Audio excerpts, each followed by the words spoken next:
Welcome back, everyone. Today we're going to be looking at something I think pretty interesting. Yeah. It's this idea of attachment styles. Mm-hmm. And I always used to think of attachment styles as like a romantic relationship kind of thing. Yeah. But it turns out that it really impacts how we are at work as well. Yes. So how we communicate with each other, Yeah. how we deal with conflict, and even things like leadership. Absolutely. Like how we approach being a leader. Yeah. And so we're using Coach Ceci's Mindful Business Leader course as our guide for this deep dive. Yes. And what's so cool about this course is that it's a combination of business strategy and personal well-being. Yeah. It's so smart because it really addresses both sides of the coin, you know? Totally. And I think that's so important for anybody who's leading a team or running their own company. Oh, absolutely essential. So tell me a little bit more about Coach Ceci.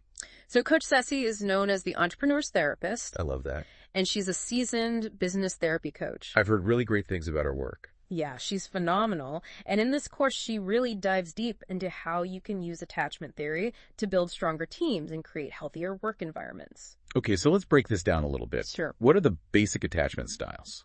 So Coach Ceci breaks it down into 4 main styles. Right. Secure, anxious, avoidant, and then disorganized. Okay. And within avoidant, there's 2 subcategories. Right. Fearful avoidant and dismissive avoidant. Okay. So there's actually 5 in total. Got it. But the cool thing is, once you start to grasp these styles, you start to see them everywhere. I bet. In the workplace and in your personal life, it's amazing. Yeah, like you have this secret decoder ring for understanding people's behavior. Exactly. So let's start with anxious attachment. Okay. What are some telltale signs that somebody in the workplace might have this style? Okay, so picture this. You're in a team meeting, and there's this one person who's constantly seeking validation from the boss. Super sensitive to any feedback, even the constructive kind, and always putting everyone else's needs before their own. Yeah. That's a classic anxious attachment pattern playing out. Okay, I can definitely see that. Yeah. And I'm guessing their need for reassurance probably impacts how they communicate too. Absolutely. They're often very direct and in touch with their emotions, Right. but they might become indirect or even passive-aggressive if they sense conflict brewing. Oh, interesting. Remember, they're operating from this deep-seated fear of rejection or disapproval. It's like they're walking on eggshells all the time. Exactly. Afraid of making a wrong move. Yes, and Coach Ceci points out this really interesting hierarchy of validation for anxious types. Okay. So at the most basic level, they just want their boss to acknowledge their existence, right? Right. Then it goes up to needing regular feedback, then emotional support, Okay. and finally getting entrusted with important tasks. Wow. So there's like these different levels of validation that they're looking for. Like a ladder they're trying to climb. That's so insightful. It makes me wonder, how can managers create an environment Yeah. where anxious types feel supported without constantly having to reassure them? That's the million-dollar question, right? Yeah. And Coach Ceci offers some brilliant strategies for this that we'll definitely dive deeper into in the next part. Awesome. Oh. Okay, so let's move on to avoidant attachment. All right. Now, I know there are 2 subtypes here. Fearful avoidant and dismissive avoidant. Yes. So how can we tell them apart in the workplace? Great question. Because while they both share this tendency to avoid closeness or emotional vulnerability, Okay. they manifest in quite different ways. Okay. Think of it like this. Fearful avoidants are like a tangled ball of yarn. Okay. They crave connection, Uh-huh. but also push people away. Right. They're the ones who might be incredibly insightful and talented, but hold themselves back due to fear of judgment or failure. So they're kind of caught in this constant push and pull. Exactly. Does that make On the one hand, they really want to be part of the team and contribute their ideas. Yep. But on the other hand, they're terrified of being seen as incompetent or unworthy. That makes so much sense. Yeah. Now, what about dismissive avoidance? Okay, so dismissive avoidants are like those sleek self-driving cars. Okay. They value independence. Mm-hmm. They prioritize logic over emotions. Yeah. And they excel at solo work. Gotcha. They're often the ones who come across as aloof or detached. Right. They're not necessarily trying to be rude. It's just that emotional expression and deep connection don't come naturally to them. So teamwork might be a bit of a challenge. Yeah, they might see collaboration as unnecessary. Yeah. Or even a threat to their autonomy. Interesting. And while they can be incredibly valuable assets, they're often brilliant problem solvers and highly efficient. Yeah. It's important to understand their unique needs and communication style to create a harmonious work environment. This is all so fascinating. I know, right? It's like suddenly having X-ray vision into people's motivations and behaviors. It really is. Okay, so we've covered Anxious and avoidant attachment styles. Huh? Now, what about the secure folks? Okay. They're considered the gold standard, right? They are, in a way. Yeah. Imagine securely attached individuals as those calm, steady lighthouses guiding ships through stormy seas. Oh, I like that. They're emotionally balanced, they communicate clearly and directly, and build strong, healthy relationships with ease. So basically, they're killing it Pretty much. in the workplace. Yeah. They're the natural leaders, the ones who navigate conflict constructively. Yeah. And rarely take things personally. Okay, so it's safe to say most companies are hoping to attract and retain Oh, absolutely. more securely attached employees. Yeah, they're like gold. But I'm also curious. Coach Ceci emphasizes that no one style is inherently better Right. than another. Why is that? That's such a crucial point. Each style, as Coach Ceci emphasizes, brings its own strengths and weaknesses to the table. Okay. For example, while anxious types might crave constant reassurance, Right. they're often incredibly empathetic and supportive colleagues. And dismissive avoidance, despite their emotional reserve, Uh-huh. can be incredibly efficient and focused workers. Right. So it's all about understanding and appreciating those differences. Yeah, absolutely. I love that perspective. Yeah. It's about leveraging everyone's unique strengths Yes. to create a well-rounded and thriving team. Exactly. Now I'm dying to hear more about how we can actually put this knowledge into action. Me too. How can managers and colleagues effectively work with each attachment style to reduce conflict and boost productivity? That's where the real magic happens, and Coach Ceci lays out some brilliant strategies. Okay. We'll unpack those practical tips and real-life examples when we come back after a quick break. All right. Sounds good. Stay tuned. Okay. So we're back. And now I really want to talk about how we can put all this knowledge into action. Yes. Because it's one thing to know what the attachment styles are, Hmm. but how do we actually use this Right. in the workplace? Exactly. So how do we create a more harmonious and productive work environment?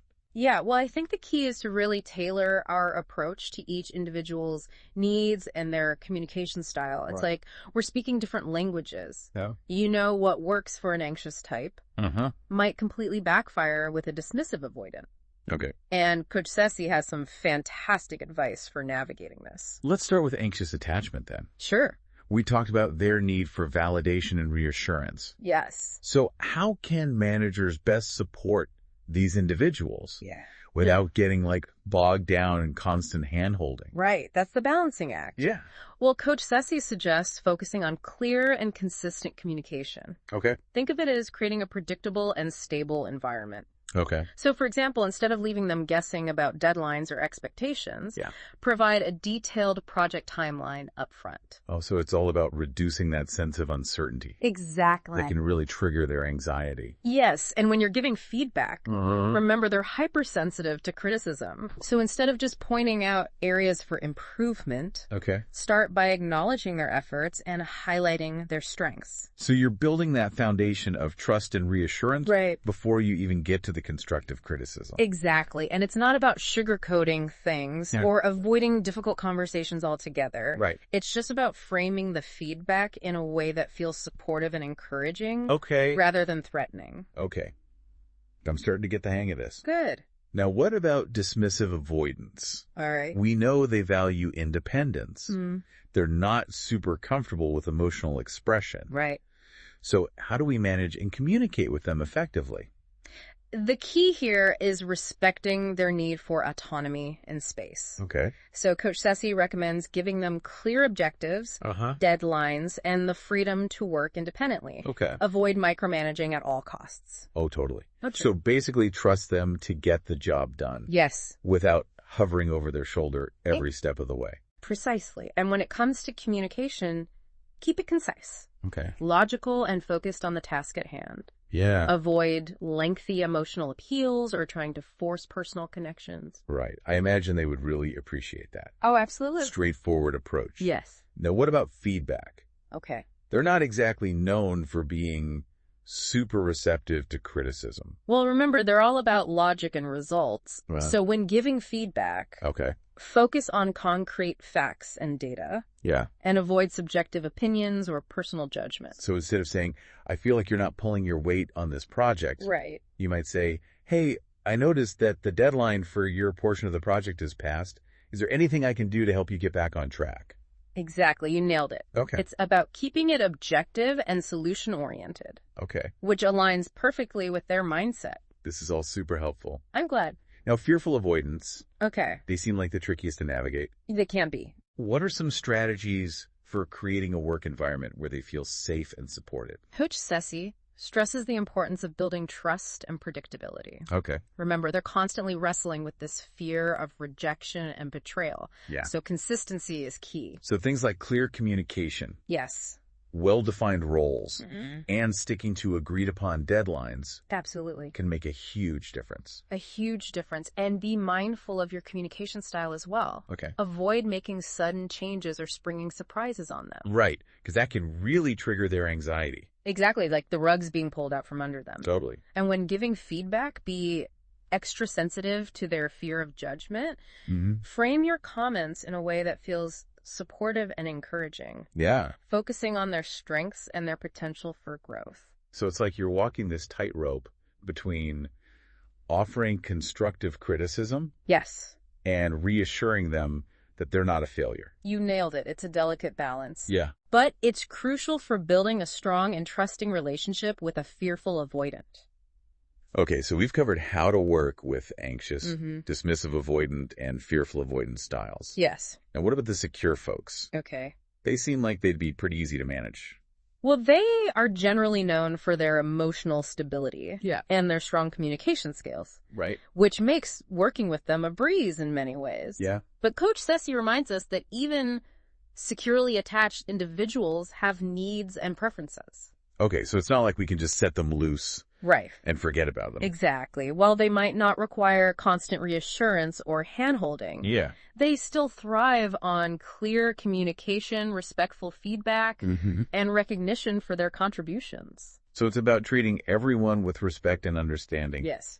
regardless of their attachment style. Precisely. And Coach Ceci emphasizes that this knowledge isn't about putting people in boxes Right? or labeling them. It's about developing a deeper understanding of ourselves and others Mm-hmm. so that we can communicate more effectively, build stronger relationships, Yeah. and create a more harmonious and productive workplace. I love that it's like having this superpower, Right. the ability to kind of decode people's behaviors Yes. and their motivations. It's like a secret weapon.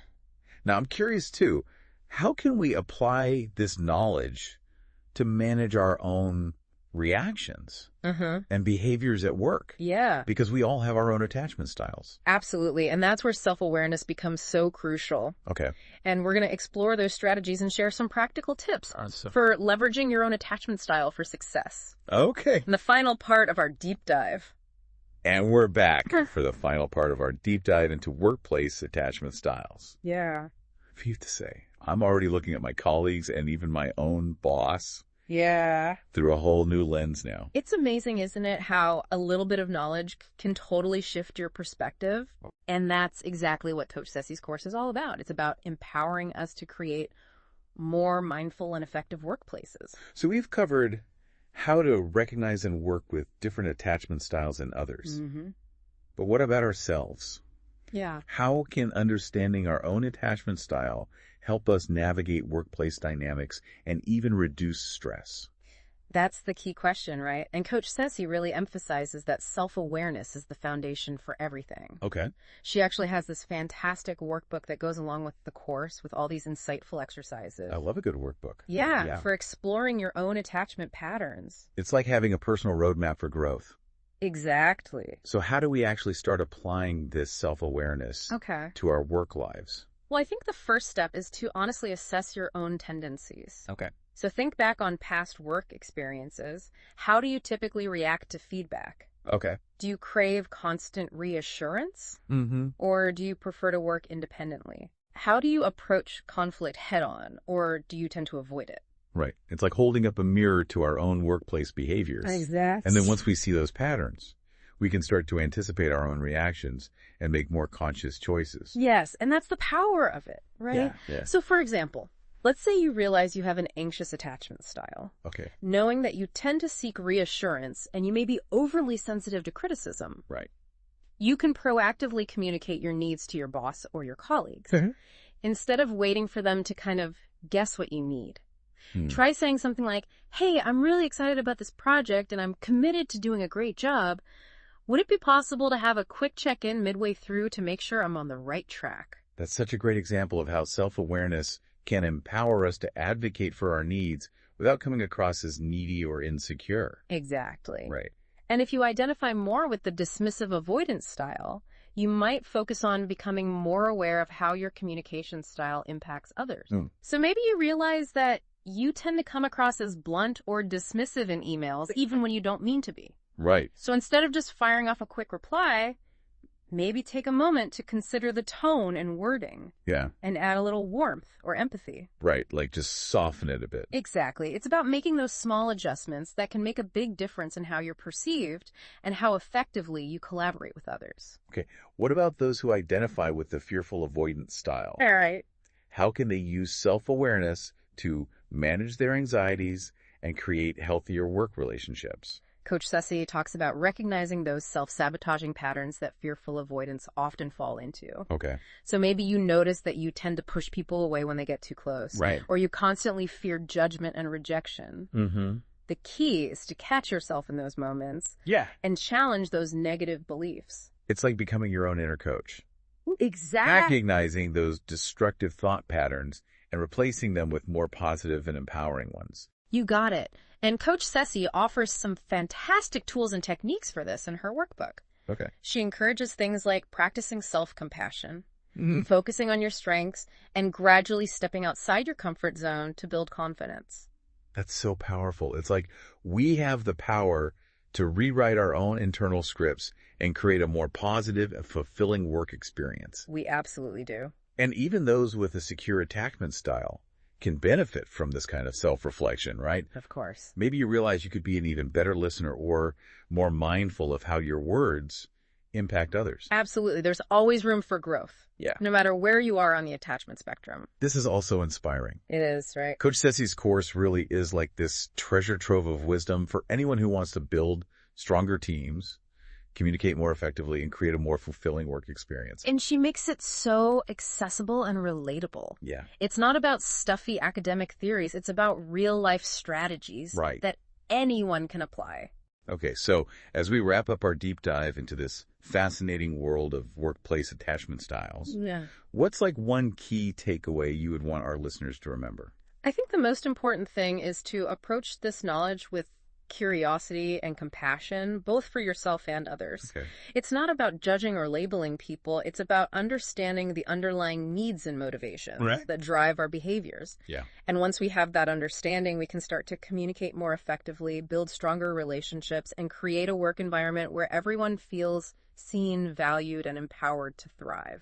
Beautifully said. Yeah. So listeners, as you go about your day, pay attention to those communication patterns, those subtle cues that reveal people's attachment styles. And remember, you have the power to create positive change both within yourself and in your interactions with others. Keep learning, keep growing, and keep diving deep.